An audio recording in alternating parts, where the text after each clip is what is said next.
Paz Senhor, amados jovens. Hoje nós vamos para mais uma aula, cujo título é Jejuar sem ostentar. É um tema bem diferente para que a gente esteja conversando um pouco, porque jejuar hoje em dia tem muitas outras implicações, inclusive médicas, e a gente vai ver tudo isso. A nossa revistinha, como nós já sabemos, é a Jovens, né? Revista Perfil Aprovado.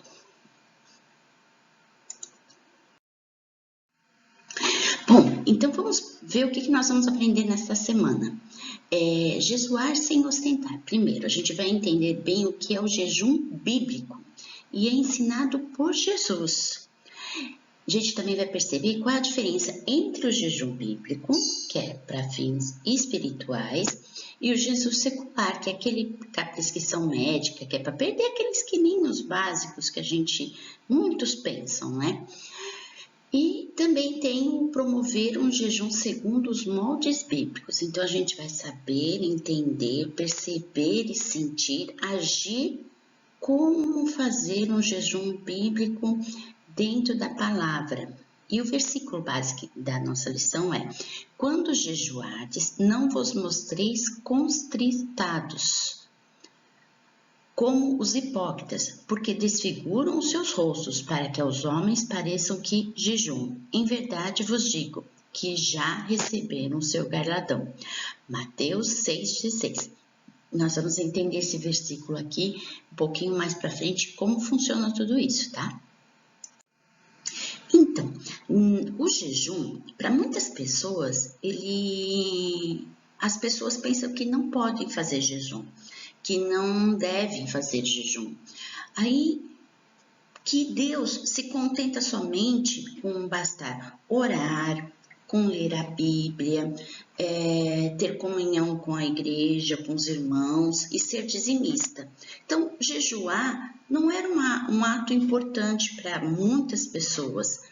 E por que aconteceu isso? Por que caiu o jejum nesse descrédito? Porque na Idade Média, quando as pessoas faziam jejum, elas estavam fazendo jejum descontroladamente. E elas praticavam jejum como um ato de flagelação, de mortificação, de algo que estivesse assim, eu estou fazendo jejum, eu estou sofrendo por causa de alguma coisa. E, além disso, posteriormente a isso, veio o conceito que jejum fazia mal para a saúde. Que, ficar sem comer, você vai passar mal, você vai ficar doente, seu corpo não vai aguentar, isso não é bom. Então, esses conceitos trouxeram um parâmetro que jejum é uma coisa que não é necessária ou que faz mal. Mas não é bem assim. Na Bíblia explica direitinho e nós vamos tratar esse assunto muito claramente. Aqui nós temos alguns exemplos, que são exemplos importantes para a gente entender como o jejum era feito. Nós temos o primeiro jejum ali de Moisés, que está lá em Êxodo 24:18. Ele jejuou no Monte Sinai imediatamente depois que foi renovada a aliança pela qual Deus aceitou Israel como seu povo. Olha que exemplo bonito. Ele fez como uma gratificação pelo ter uma bênção. Aí logo em seguida nós temos Josafá. Josafá, ele vendo que os exércitos do Moab e Amon avançavam sobre eles, o que ele fez? Vamos jejuar, vamos pedir, lá em 2 Crônicas 21:13, para ter vitória. Então ele tinha um objetivo. Esther também, a rainha Esther, ela sabia que ela estava em perigo, ela estava em risco em se colocar frente ao rei para pedir pelo seu povo. Mas o que ela fez? Convocou que todos os judeus jejuassem, para que naquele dia que ela fosse à frente do rei, ela fosse vitoriosa no seu pedido, a pedido do seu povo. Outro foi Esdras, que proclamou jejum antes de levar os exilados de volta a Jerusalém. Olha que bênção! Todos aqui tinham um objetivo, tinha um pedido claro, tinha algo fundamentando aquele jejum. seja ele coletivo, individual, eles estavam com objetivos claros do que era e qual era o seu pedido no jejum. A igreja primitiva também, antes de enviar Paulo e Barnabé, a primeira viagem missionária, também fizeram jejum. Olha só, o coletivo. Então, quando nós falamos de jejum, aqui você vê nitidamente exemplos bíblicos de jejum que são claros, objetivos e tinham algo fundamentando aquela necessidade, aquele desejo de estar em jejum. Então, o que não é jejum bíblico? Nós temos 4 elementos aqui que nos determinam e nos mostram que não é jejum bíblico. O primeiro item é assim, olha, jejum não é uma exibição espiritual. Vamos comentar 3 fatores que nos mostram que era um jejum de forma errada naquela época, antes de a gente conhecer o jejum com a forma de hoje. Lá na lei mosaica, o jejum ele era obrigatório só no dia da expiação. O que é o dia da expiação? É quando o sacerdote ele ia no Santo dos Santos, era conhecido como dia dos juízos, para fazer expiação. Então, naquela época só era necessário fazer o jejum uma vez por ano, porque ocorria uma vez por ano. Depois, do exílio da Babilônia, eles faziam jejum 4 vezes por ano. E depois, nos tempos de Jesus, os fariseus eles jejuavam 2 vezes por semana. Mas olha o detalhe, eles apareciam, eles queriam aparecer que estavam fazendo jejum. E aí eles faziam o quê? Eles faziam com cinzas na cabeça para mostrar que estavam jejuando. E Deus não estava contente nada com isso. Não estava. E Jesus então falou assim, ó, quando jejuares, unja a cabeça e lave o seu rosto. Ou seja, não precisa mostrar para as pessoas que você está fazendo um jejum, mas que você tenha que ter um objetivo claro, bíblico, dentro do que Deus estabeleceu como jejum bíblico. Muito claro está lá em Mateus. Aí o segundo ponto, aqui ó, jejum não é uma forma de se fazer regime. Bom, se a gente considerar os nossos tempos, jejum pode ser esse primeiro item aqui. Já que eu tenho que jejuar, eu vou aproveitar para perder uns quilinhos. Olha o objetivo errado aí. A moderação ao comer, cuidar do corpo, aqui está bem claro. Quando você fala de comer corretamente, comer de forma saudável, fazer jejum com objetivos medicinais, clínicos, não tem o mesmo propósito do jejum bíblico. Então, não vamos nos enganar nesse sentido. Para cuidar do corpo, a gente tem que fazer coisas diferentes. O que é? Fazer regime, praticar esportes, abandonar o sedentarismo, essas coisas que fazem sim o seu corpo ficar bem, mas não tem nada a ver com jejum bíblico. O item 1.3 já diz assim, jejum não é uma prática obrigatória da religião. Olha, aqui está falando que não é uma prática, é errado nisso. Jejuar é uma prática comum em muitos meios, até na medicina, como a gente viu agora para a prática do corpo. Não se pode dizer, bem, agora que me tornei cristão, terei que jejuar no tal dia, em tal época do ano, porque isso faz parte da minha religião. Há crentes que eles têm esse entendimento, precisam ter obrigação de fazer seguir esse plano, seguir essas regras, como se fossem coisas imutáveis. O jejum praticado com este objetivo perde todo o sentido. Então, o jejum, quando você fala assim que ele é obrigatório, que ele tem que ser imposto, que ele tem que ser exatos, como os fariseus estavam fazendo 2 vezes por semana para mostrar que estava fazendo jejum, perdeu todo o sentido. Isso não é o sentido bíblico do jejum. E o 1.4, o jejum não é uma garantia de resultados imediatos. Esse aqui me chamou bastante atenção, porque as pessoas pensa assim, já que eu estou fazendo o jejum, é algo mecânico. Eu faço, eu recebo. Eu dou, eu tenho. Não é assim que funciona o jejum bíblico. É um erro pensar que você está fazendo o jejum e que as respostas serão recebidas imediatamente e que é um cordão, uma varinha mágica. Aí eu fiz jejum, já vou receber a bênção. As recompensas, elas não são desta forma. Deus tem os seus planos. A gente tem que entender como funcionam os planos de Deus para as nossas vidas. O jejum, quando você faz com objetivos claros, como nós vimos lá nos jejuns que Moisés fez, que Esther fez, que Josafá fez, eles tinham objetivos claros e determinados para um objetivo, uma vitória, uma conquista, que Deus estava no plano de Deus aquilo. Aí a gente vai entender agora, num próximo momento, o que é realmente o jejum bíblico. Então, fica claro que jejum não é uma exibição espiritual, jejum não é uma forma de se fazer regime, jejum não é uma prática obrigatória da religião, no sentido de obrigação. Jejum não é uma garantia de resultados imediatos. Agora vamos ver então o que é jejum. Então, agora nós vamos ver o que é o jejum. Jejum é humilhar-se diante de Deus. Aqui a gente fala sobre o jejum como uma forma de penitência dos pecados passados. O que seria isso?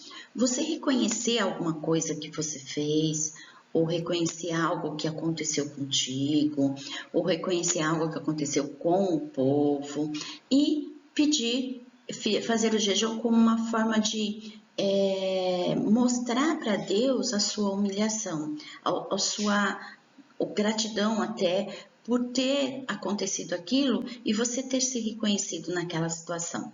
Nós temos alguns exemplos. Neemias reuniu o povo com jejum e pano seco e fizeram a confissão dos seus pecados. Jonas e Nínive, os ninivitas, após a pregação de Jonas, o que eles fizeram? Se arrependeram e proclamaram um jejum e se vestiram de pano de saco. Saulo, após sua conversão, ficou 3 dias sem comer e sem beber. Aqui são exemplos claros de que algo aconteceu no passado e que eles fizeram jejum depois por causa daquela situação. Então, nós podemos fazer isso também. Alguma coisa aconteceu na sua vida, você pode jejuar e humilhar-se diante de Deus em forma de até agradecimento pelo aquilo que ocorreu, pela santificação, como os ninivitas, ou por alguma conquista, ou por uma alerta, como Saulo para Paulo. O segundo item é assim: jejuar é crer na misericórdia de Deus e criar um espírito totalmente dependente. Olha como é importante esse item. Jejuar da mesma forma que o arrependimento anda com o jejum, que é o que nós vimos anteriormente nesse item 2.1, a oração também anda com o jejum. Você precisa orar ao jejuar, você está orando também, para você se conectar com Deus. Quando a gente precisa de alguma coisa e a gente precisa de algo especial, é importante você fazer exatamente isso, você se conectar com Deus. Com o jejum, você tem uma abstinência alimentar e você se aproxima de Deus em oração. E aproximando-se de Deus, você vai conquistar uma coisa que é muito importante, que é um espírito que se satisfaz com a boa, perfeita e agradável vontade de Deus. Olha que maravilhoso! O jejum, você fazendo jejum, esperando uma misericórdia de Deus, algo claro sobre isso, você está aceitando, criando um espírito que te faz se satisfazer com a boa, perfeita e agradável vontade de Deus. Olha que gostoso isso! E o item 2.3 é jejuar, é exercitar a autodisciplina. Hoje em dia a gente vê que o jejum, tem muitas histórias sobre isso, sobre jejum intermitente, sobre fazer jejum para isso, para aquilo, nos conceitos medicinais, para a saúde. Mas, quando a gente fala de jejum, a gente fala também de um conceito que se chama autodisciplina. ou seja, aprender alguma coisa e fazer aquilo corretamente. Você fazer aquilo disciplinadamente. Paulo, ele trouxe essa figura do atleta. A gente hoje na mídia, a gente consegue reconhecer que um atleta precisa de esforço, autodisciplina, precisa dedicação, a dedicação tanto alimentar quanto física e comportamental para alcançar a vitória. O jejum também é assim, você fazer um jejum, ou seja, ter uma abstinência voluntária alimentar, você está criando um autocontrole. Você para de pensar na comida, no alimento e passa a pensar num objetivo, algo que você deseja. Por exemplo, você pediu a oração pela saúde do povo brasileiro. Ao jejuar, você vai estar orando e pedindo, se conectando com Deus com esse objetivo e vai se autodisciplinar a estar no objetivo de pedir essa bênção e não na alimentação. É super importante encontrar esse elo, porque aí você vai ter esse espírito que nós comentamos no item anterior, que é aceitar a boa e agradável e perfeita palavra de Deus, a vontade de Deus. E o item 4 é jejuar, é partilhar com o necessitado. A ideia é simples, claro. Se aquilo que você deixou de comer, você dá ao seu próximo, aos necessitados. Isso é compartilhar. Eu digo que hoje o compartilhar também você pode fazer uma oração, uma ligação para alguém que está precisando de ajuda.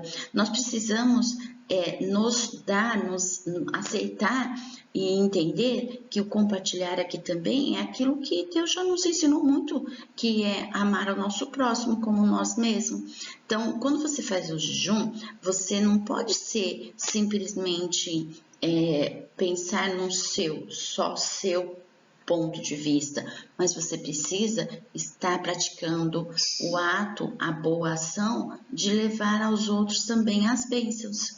Então, ao fazermos a prática, né, a jornada da fé, que é através do jejum aqui, neste momento, que é uma ligação entre você e Deus para mostrar que você crê na misericórdia dele e que você está apto a estar fazendo a obra de Deus com a boa fé também, com as boas obras aqui. Então, a vida religiosa exige de nós justiça e caridade, fazer o bem. Então, o jejum então, 4 pontinhos. Jejuar é humilhar-se diante de Deus como uma forma de gratificação, uma forma de bênção. Jejuar é crer na misericórdia de Deus e criar um espírito totalmente dependente da vontade de Deus.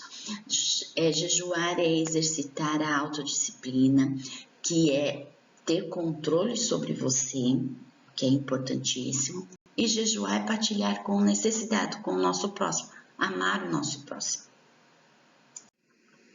Então, nós chegamos à conclusão da nossa lição.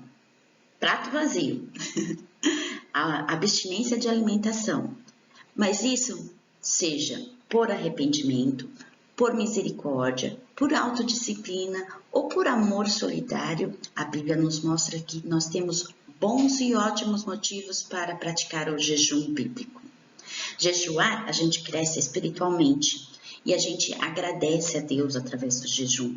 A gente tem que ter objetivos claros, motivações certas, não errôneas como os fariseus querendo aparecer, mas a gente tem que ter motivação, autodisciplina e ajudar aos que precisam, como Esther fez, como o Moisés fez, como aqueles exemplos que nós citamos. Nós precisamos ter motivações que nos levem a Deus corretamente. Então, orar faz parte do processo do jejum. Quando você está em jejum, você se conecta com Deus. E aí é preciso você fazer oração, ler a Bíblia durante o jejum, Ler e orar, isso traz um espírito de paz para você, um espírito de conformidade com a palavra de Deus e com a boa e perfeita, agradável vontade de Deus. Então, amados, imagine, orar e jejuar potencializa nosso pedido, potencializa a nossa solicitação. E como nós vimos lá no comecinho da aula, não é que não é necessário. Jejum é necessário e é bíblico. Nós podemos pedir a Deus o que nós queremos, através de um jejum, conforme a sua vontade. Não para emagrecer, para perder quilinhos, para se aparecer, mas para estar em contato com Deus e com um objetivo claro. Amados jovens, fiquem com Deus. Terminamos aqui nossa aula. Deus abençoe vocês. Um beijo no coração de vocês.